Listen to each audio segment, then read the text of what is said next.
Una orden es un mandato que generalmente se le entrega a uno o dos personas o varias personas. Tiene una finalidad: que alguien realice un trabajo, una encomienda o algo por el estilo. Y eso fue precisamente lo que Jesús hizo con sus discípulos. Los delegó precisamente para ese nuevo proyecto que estaba ya en proceso en el corazón y en la mente del Señor Jesucristo. Obviamente que lo hizo después de su resurrección. ¿Recuerdan ustedes la crucifixión del Señor Jesucristo en la cruz? ¿Lo recuerdan? Amén. Dice la palabra que cuando Jesucristo murió, la tierra tembló, se produjo un gran terremoto. Los judíos de esa época temblaron, se llenaron de espanto. En pleno día todo se oscureció. ¿Y ellos qué pasa? Me imagino, nunca habían visto algo igual. Pero asimismo, cuando Jesús resucitó, la tierra que lo había cobijado en su seno durante esos 3 días saltó de gozo al ver que el Señor Jesucristo saltaba y llenaba de gloria una vez más la tierra. Aquello representó la señal de la victoria de Cristo. El Rey de la gloria había vencido a la muerte. ¿Alguien dice amén? Amén. Es por eso que para el creyente, para el mundo cristiano, la resurrección de Jesucristo es el puntal fundamental, es el pilar y es lo más fundamental que hay para el cristianismo. Primero, ¿qué es lo que sobresale producto de esta resurrección de Cristo? La divinidad de Jesucristo. Y segundo, al vencer a la muerte, automáticamente los que confían, los que creen en el Señor Jesucristo, tienen la opción de la vida eterna. ¿Quiere usted tener esa vida eterna? Siga a Jesucristo, busque a Jesucristo. La promesa de Él todavía seguirá vigente. No sabemos hasta cuándo venga Él. Muy bien, vamos al versículo 16 una vez más. Dice: pero los 11 discípulos se fueron a Galilea, al monte donde Jesús le había ordenado. ¿Por qué Jesús le dice a sus discípulos que le esperara en Galilea? Sin duda, porque fue allí en Galilea donde comenzó su ministerio. Y no solamente eso, sino que en Galilea se registraron, como lo indica la Biblia, muchos sucesos relacionados precisamente al tiempo de Jesús durante su estadía aquí en la tierra. Por ejemplo, una de las primeras obras de Jesús fue precisamente ahí ¿dónde? En Galilea. ¿Qué se dio? ¿Recuerdan ustedes el milagro de la transformación del agua en vino? En una boda, a falta de vino, llamó a los ayudantes: tráiganme unas tinajas de agua. Y ellos me trajeron. Esa agua fue transformada en un exquisito vino, un vino celestial. Eso fue y marcó el primer milagro del Señor Jesucristo. De la misma manera, allá en Galilea, también se dio la transfiguración. La transfiguración representa que el rostro de Jesús y su ropa alcanzaron un gran resplendor, que quedaron maravillados los discípulos que lo acompañaban, porque no estaban todos en ese momento. Y para completar esa obra maravillosa de la transfiguración, Moisés a un lado y Elías a otro lado hicieron presencia. Pero Moisés había muerto 1500 años atrás. Esa es la maravillosa obra que el Señor hace.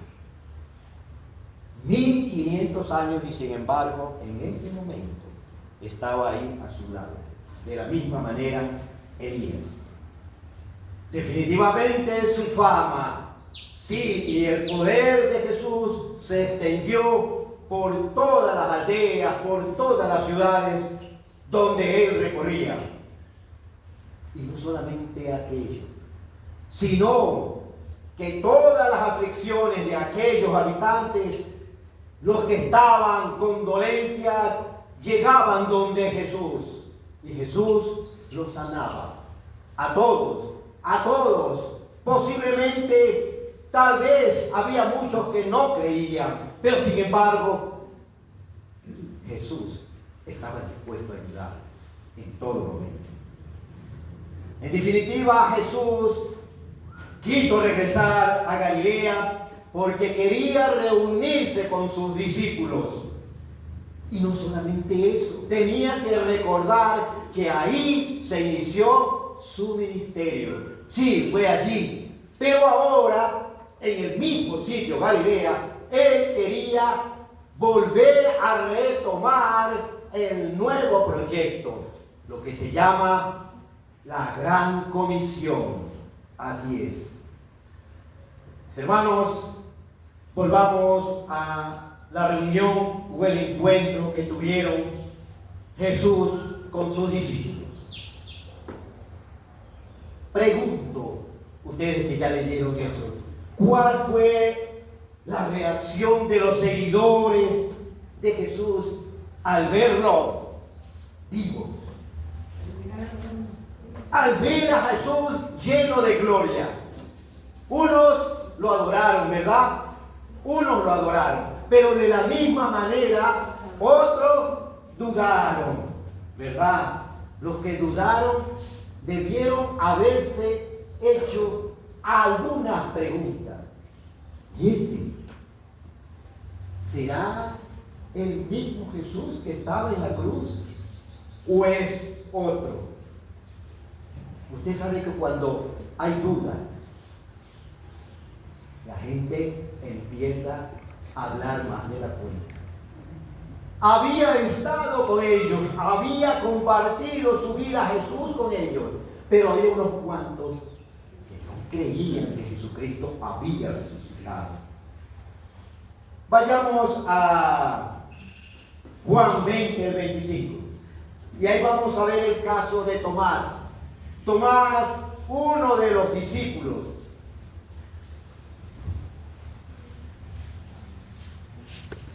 Juan 20, y alguien que me pueda ayudar, por favor.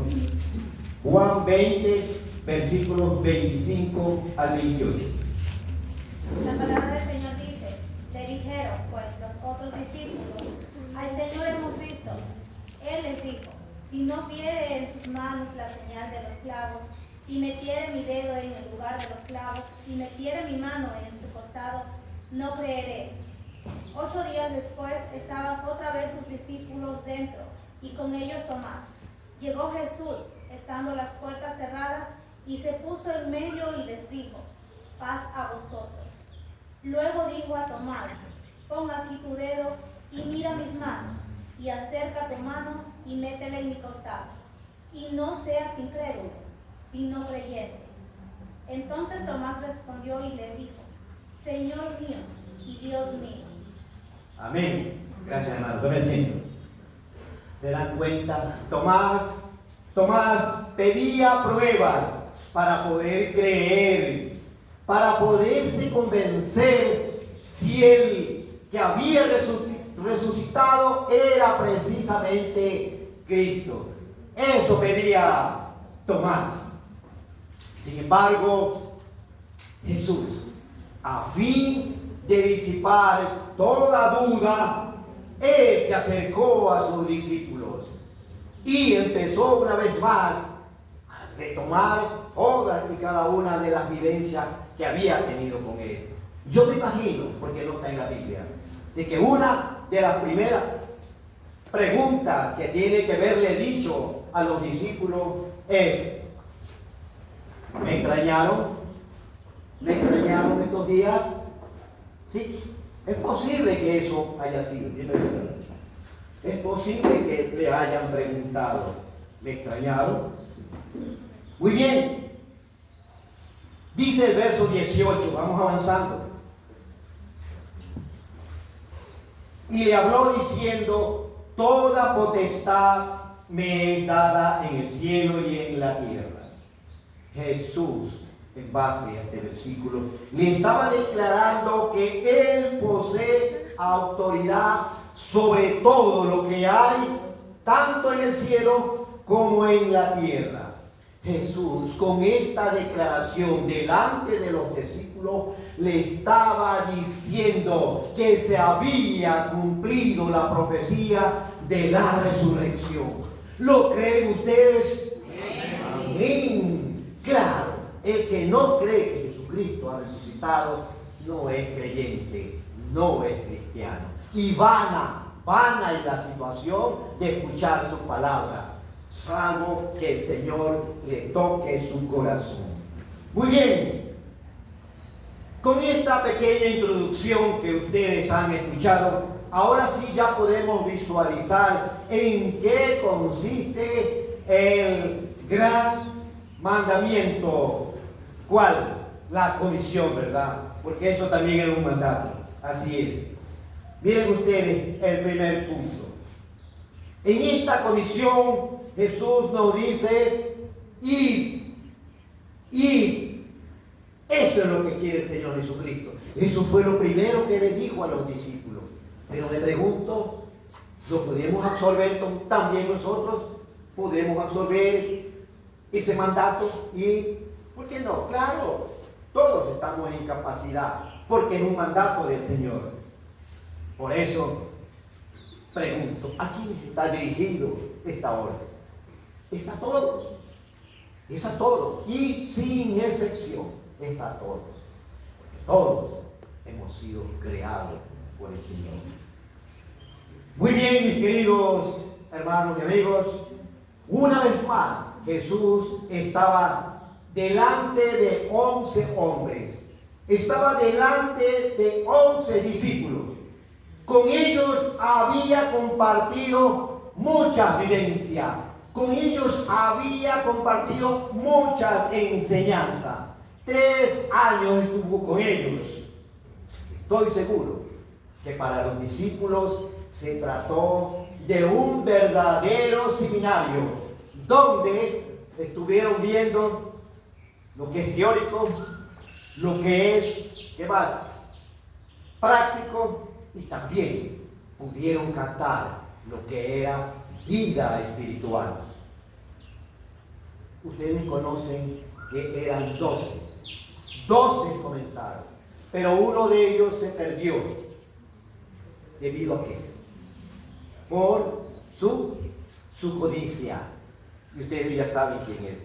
Se volvió codicioso, pero lamentablemente pagó su pecado. Sigamos adelante. A todos los que quedaban, ahora los invita. ¿Para qué? Para que vayan como su representante, para que vaya como su embajador. ¿A dónde? Vayan a todo el mundo, para que de esa manera se cumpla ese mandato de ir y abrir caminos para que la palabra del Señor llegue a otros que no conocen del Señor. Pregunto, ¿ese llamado será también para usted? ¿Será para usted? ¿O no? Amén. El llamado es para todos nosotros. Ahora que no quiera ir, bueno, ya está una situación un poco incómoda entre el hombre y el Señor. Muy bien. Permítame decirle que ir significa avanzar, significa caminar, significa sembrar, significa también cegar todo aquello para que de esa manera sembremos ¿qué cosa? La semilla de la palabra del Señor. Semilla que es tan necesaria que llegue a todos aquellos que no conocen de la palabra. Así es.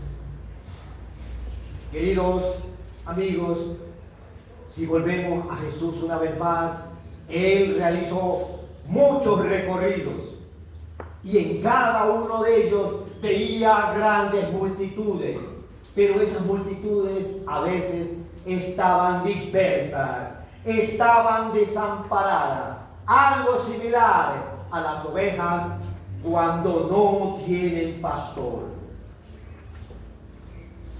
Jesús sabiamente seleccionó 11 hombres y luego llegaron muchos más y luego muchos más.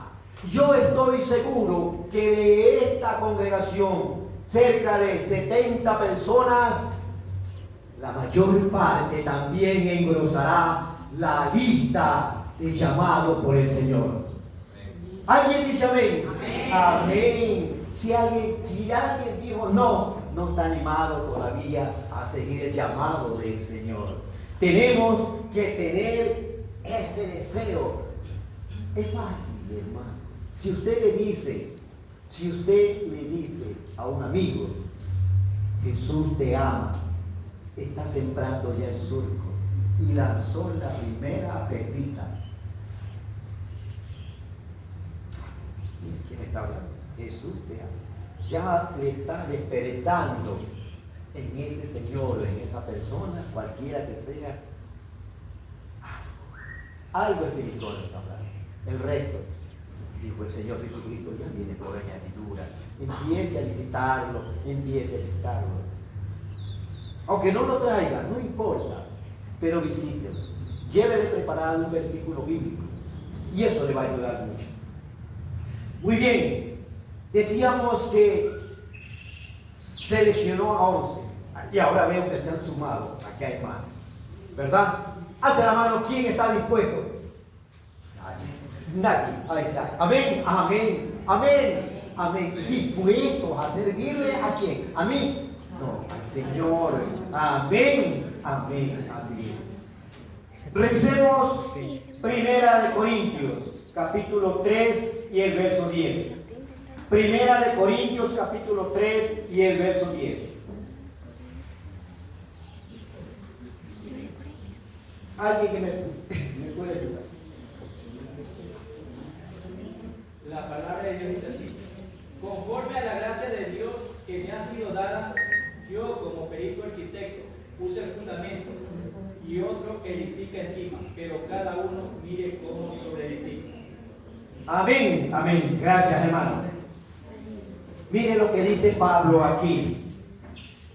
Pablo afirma que Dios lo delegó para que haga las veces de arquitecto. Él no era arquitecto, él era un soldado romano.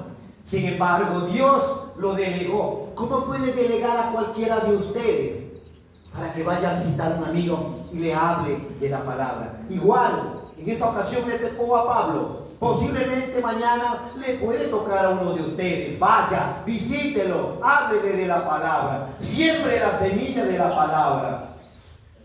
¿Para qué lo delegó Dios a Pablo? ¿Para qué? Para que siempre, dice, la primera piedra, para que coloque la primera piedra. ¿Para qué más? para que ponga las bases, para que ponga el fundamento de la iglesia. Lo que iglesia en ese tiempo se llamó la iglesia primitiva, ¿verdad? Lo que están viendo Hechos, ¿verdad? ¿No es así? La iglesia primitiva, ¿verdad? Pero también agregó, como dice nuestro hermano Pablo en el mismo versículo, y otro edifica, pero cada uno tiene que mirar cómo sobre edifica. ¿Qué nos está diciendo aquí Pablo? ¿Qué nos dice? Pablo está reconociendo la necesidad de que otros avancen con lo que él ya dejó plasmado, con lo que él dejó regado en personas que no conocían. Y ahí está el ejemplo de Pablo. Millones de personas convertidas al cristianismo gracias a su palabra. Así es. Pablo fue uno de los artífices para que las iglesias se fueran construyendo, no construyendo, se fueran construyendo, pero consolidando, es decir, entre creyentes. Porque él en realidad no es que dejó muchas iglesias en los diferentes puntos, no, fue congregaciones.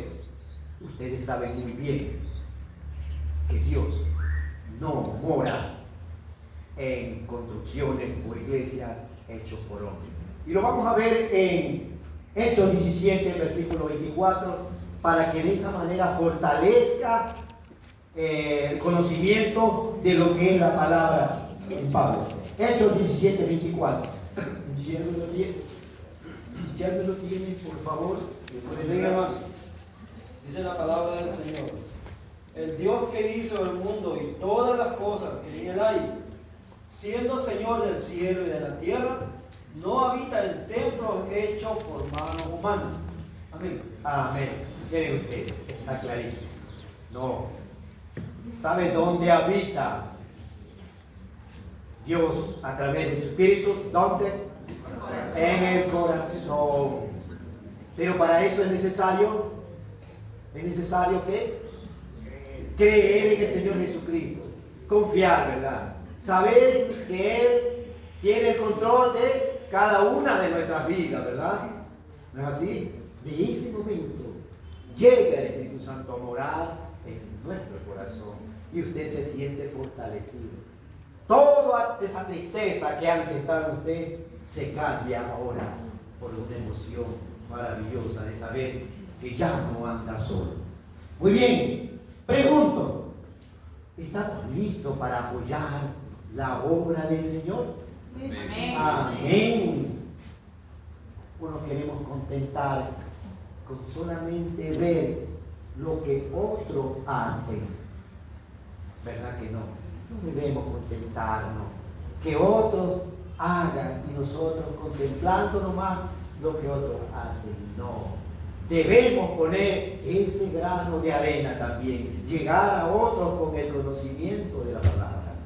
Dijo el Señor Jesucristo: yo vendré como ladrón en la noche. Es decir, esta noche, no sé. Ni los ángeles conocen en el momento que Jesús va a venir por segunda vez. Y cuando venga por segunda vez, se va a llevar a todos aquellos que han confiado en Él. Muy bien, entonces, con ese amén estoy muy respaldado, porque sé que ese llamado es universal, es para todos, ya es para todos, no es solamente para unos cuantos. El Señor Jesucristo dijo claramente: ir, avance, camine, siempre, cosechen si es posible. Vamos con el segundo punto. ¿Cuál es el segundo punto? ¿Cuál es el segundo punto? Hay que ver el objetivo de esta comisión. Vamos al verso 19 del mismo libro. ¿Alguien que lo pueda leer?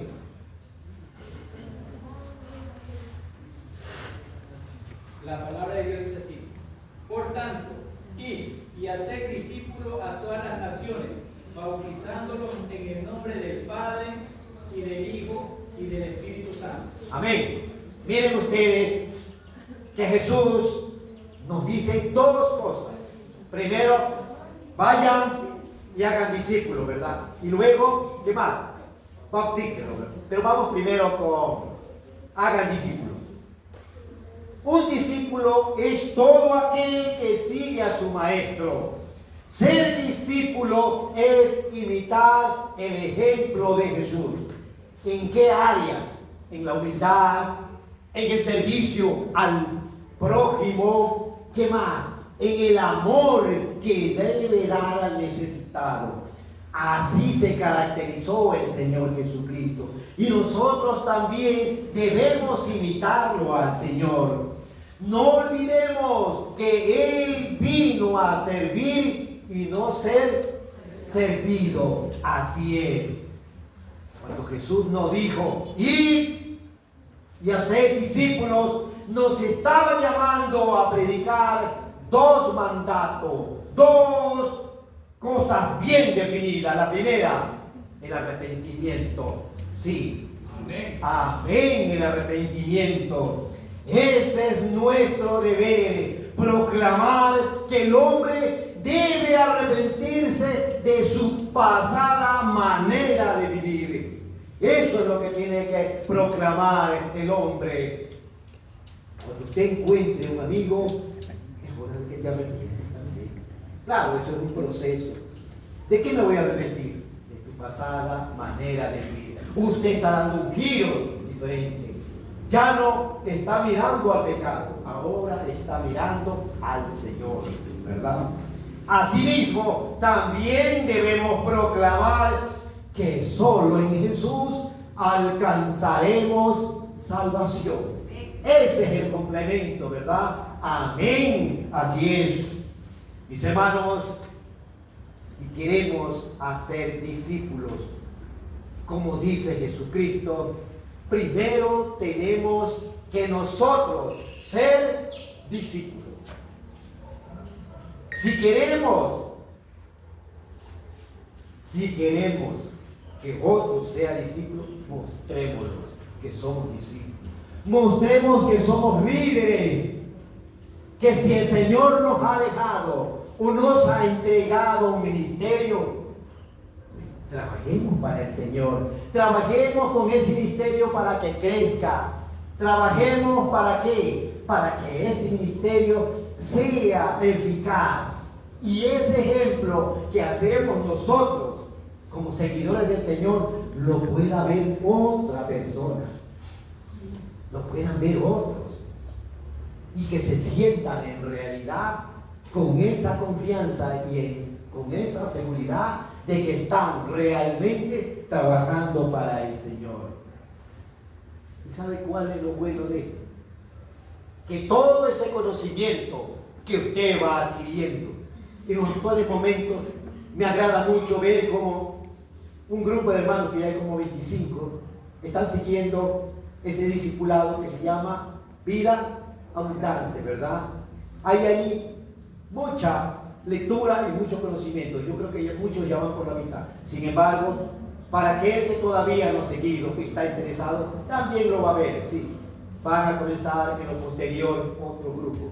¿Eso qué significa? Que con todo ese conocimiento va a formarse algo maravilloso. Ahí va a haber una formación espiritual que complementado es buscar precisamente las huellas de Jesucristo, las huellas que Él dejó. Ese es el complemento. De tal manera que en un momento dado, cuando estemos delante del Señor, podamos escucharle: buen siervo fiel, en lo poco has sido fiel, en lo mucho te pondré. Entra al gozo de tu Señor. ¿Alguien dice amén? Amén. Amén. ¿O no quieren estar en el gozo del Señor? ¿Quieren quedarse relegados? Yo creo que no. La palabra del Señor es tan maravillosa que nos anima a seguir adelante. Y es por aquí. ¿Qué tal si lo vemos mejor? Mateo 25. Ahí está cerquita, una hoja, dos hojas, poquito atrás o adelante del 28. No pierdan porque estamos por terminar. Mateo 25 y el verso 23. Por favor, ayúdenme.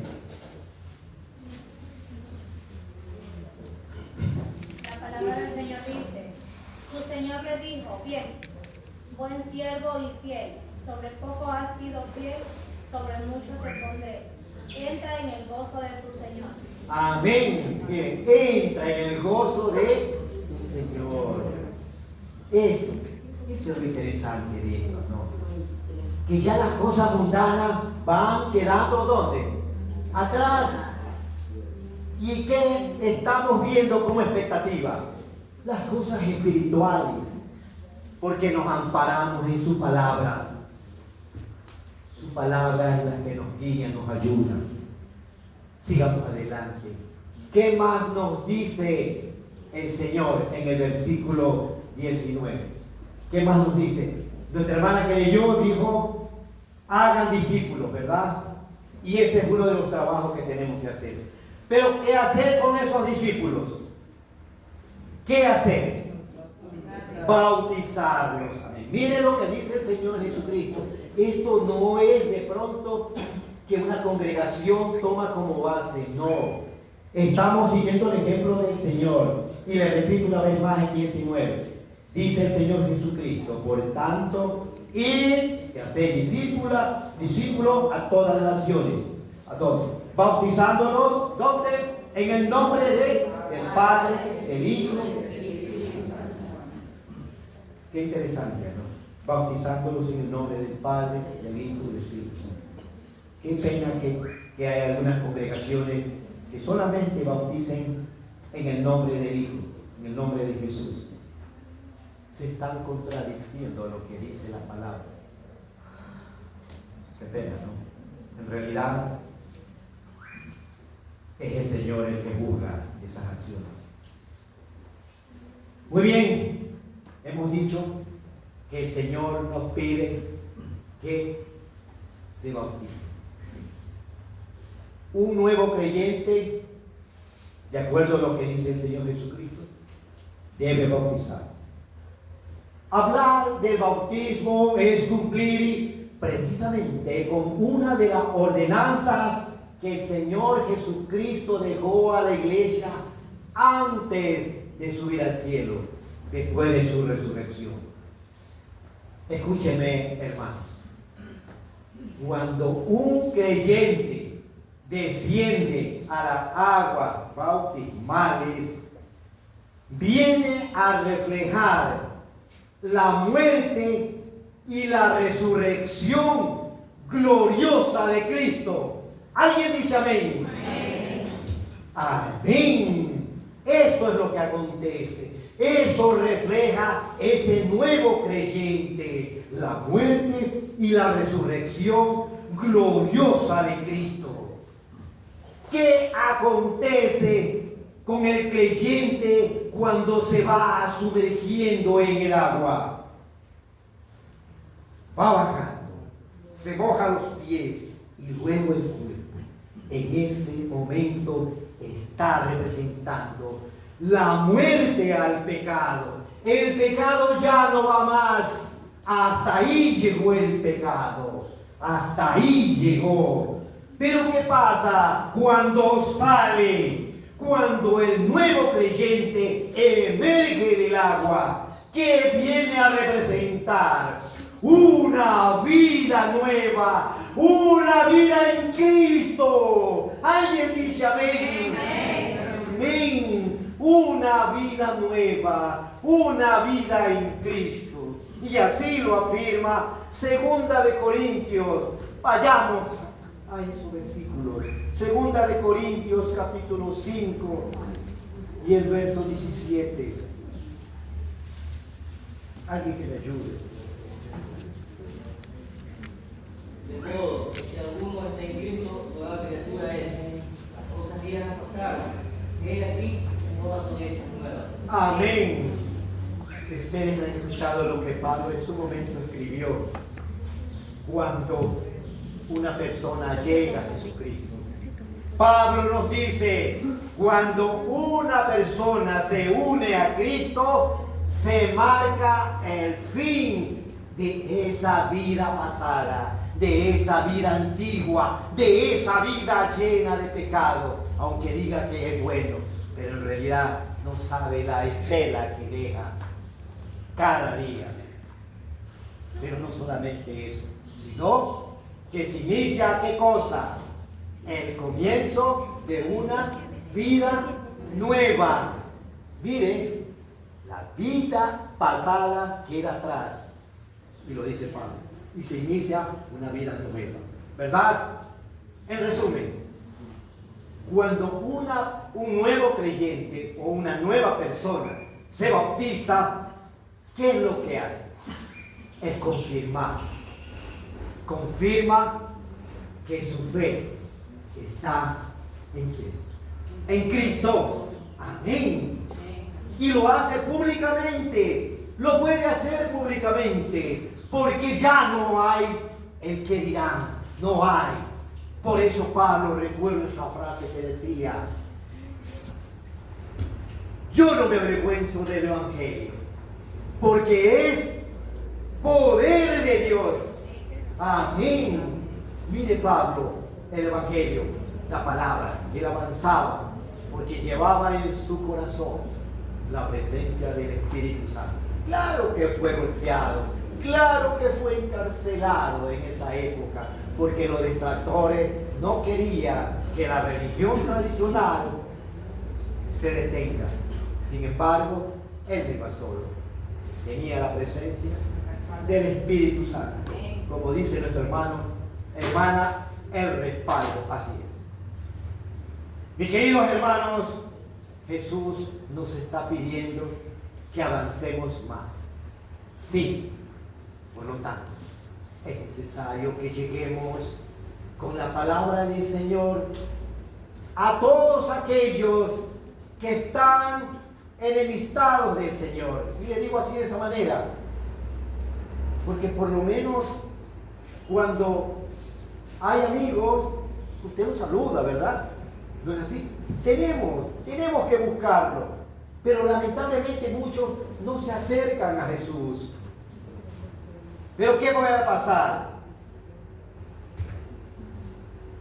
Hay que mostrarle también a ellos que algún día todos vamos a tener que partir de este mundo. Pero con la muerte no acaba todo. Escúcheme bien, con la muerte no acaba todo. Hay una promesa, hay una esperanza. Todo aquel que cree y confía en Jesús también alcanzará resurrección. ¿Lo cree usted? Amén. Amén. Claro, ahí está la clave. Creer y confiar en el hombre. No. ¿Quién? Dios. En Dios, en Jesucristo, claro.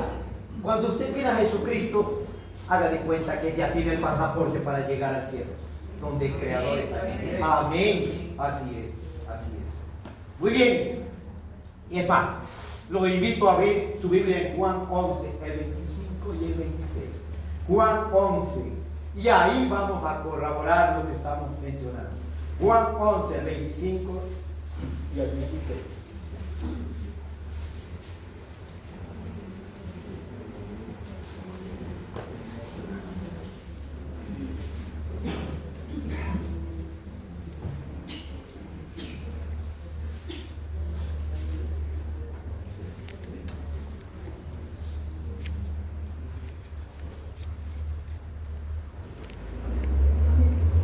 Amén. Jesús les dijo: yo soy la resurrección y la vida. El que cree en mí, aunque muera, vivirá. Si alguien vive y cree en mí, realmente no morirá jamás.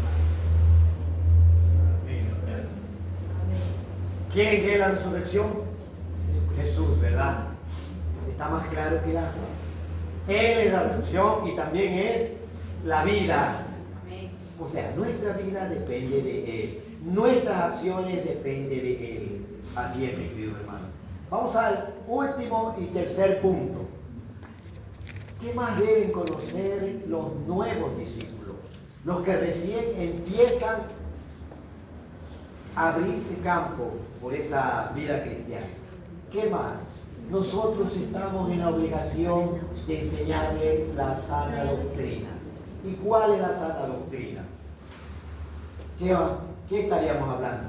Como lo dijo Jesús en la parte cuando bautícelos en el nombre del Padre, del Hijo y del Espíritu Santo. Precisamente eso. Tenemos que hablarle de la sana doctrina. Y la sana doctrina es la Trinidad, donde consta el Padre, el Hijo y el Espíritu Santo. Así es. Esa es la Trinidad. Y que no solamente de pronto esto es nuestro, no. Esto ha sido manifestado a través de profetas y ¿quién más? Apóstoles. Por ejemplo, un profeta. Rápido, un profeta. Profeta, Isaías, Jeremías, ¿verdad? ¿Y qué más? Apóstoles. Pablo, ¿qué más? Pedro, Juan, ¿qué más? Y así, muchos más, ¿verdad? Ellos se encargaron de ratificar del Padre, del Hijo y del Espíritu Santo.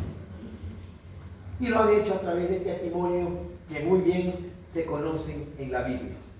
Para terminar, el verso 20, el último, alguien que me pueda leerlo. El verso 20.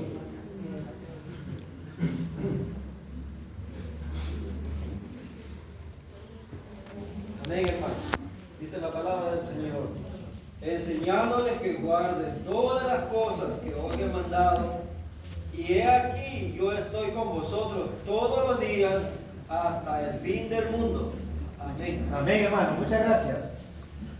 Como ustedes ven, este verso 20 nos habla de una gran promesa.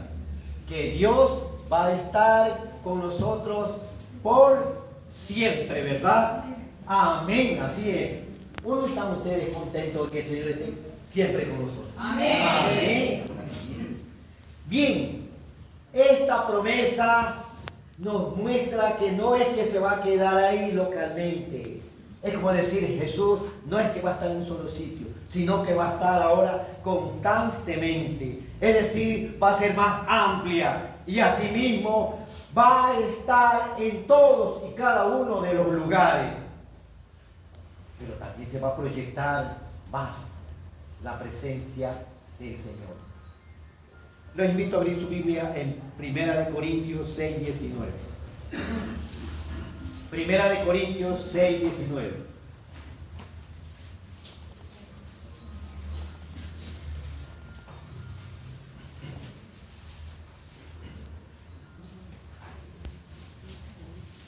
El que lo tiene me puede decir amén. Puede. Gracias. O ignoráis que vuestro cuerpo es templo del Espíritu Santo, el cual está en vosotros, el cual tenéis de Dios y que no sois vuestros. Amén. Miren ustedes. ¿Dónde es que mora el Espíritu Santo? En nuestro corazón, es decir, en nuestro cuerpo, ¿verdad? Una vez más, pero para eso es necesario que nos identifiquemos con quién, con el Señor Jesucristo, que confiemos, que creamos en Él, ¿verdad? Eso es lo único que nos pide el Señor. Muy bien, entonces queda demostrado que nosotros somos templo del Espíritu Santo. Eso significa que su presencia habita en donde, en cada creyente, en cada persona que se ha convertido al Señor. Por lo tanto, es nuestro deber cuidar de nuestro cuerpo, librarlo de toda intoxicación de pecado. Por lo tanto, debemos nosotros vivir de una manera que honre a quién, a Dios. Así debemos vivir, no en una forma desordenada. Para nosotros eso se acabó. Eso es lo que tenemos que hacer como creyentes. Dice Juan 14, por favor. Juan 14 y el verso 17. Juan 14 y el verso 17. Que lo tenga puede leer. Amén. El Espíritu de verdad al cual el mundo no puede recibir porque no le